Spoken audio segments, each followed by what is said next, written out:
Hi everyone, my name is Adeline Kelly and I am a fourth-year undergraduate at the University of Kansas studying ecology, evolutionary and organismal biology and environmental studies.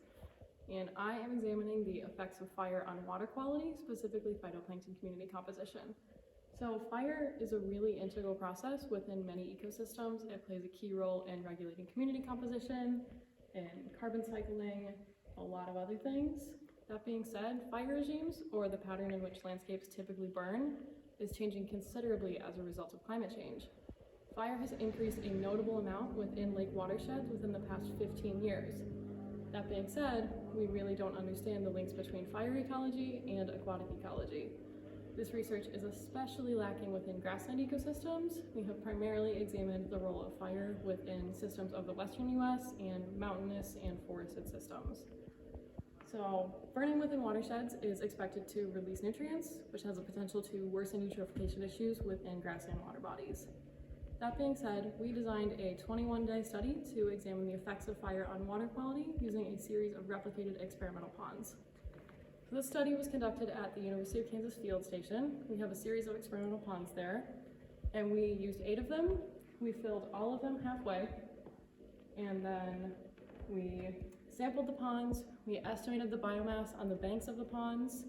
So we took 1 meter quadrats, cut the biomass, dried it, weighed it, put it back right before we burned, and then we burned 4 of the ponds. We chose these using a random number generator, and this burning on the exposed dry banks simulated burning within a pond watershed. We then sampled immediately following burning to determine potential impacts of smoke.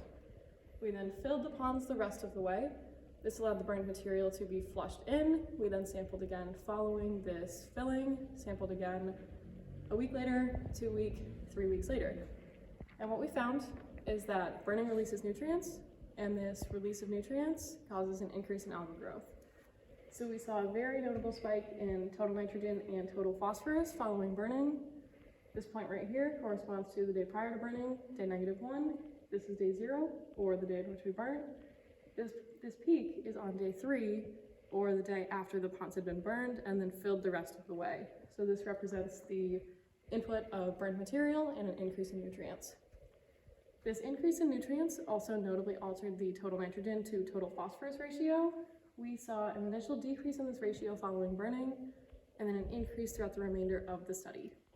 What we saw is that most of this phosphorus was released in the form of soluble reactive phosphorus, which again peaks on experimental day 3, and then declines throughout the rest of the study.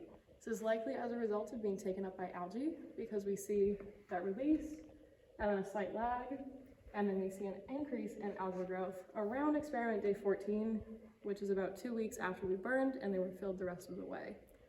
This increase in algae was largely in the form of green algae, as you see here.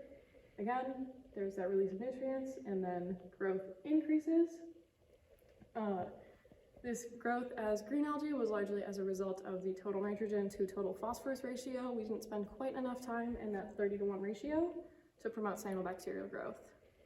So essentially, what we found is that burning within grassland ecosystems has the potential to release nutrients and cause eutrophication within those water bodies, and these issues may become worsened as a result of climate change. Future studies could examine interannual effects of spring burning and could look at longer lasting signatures.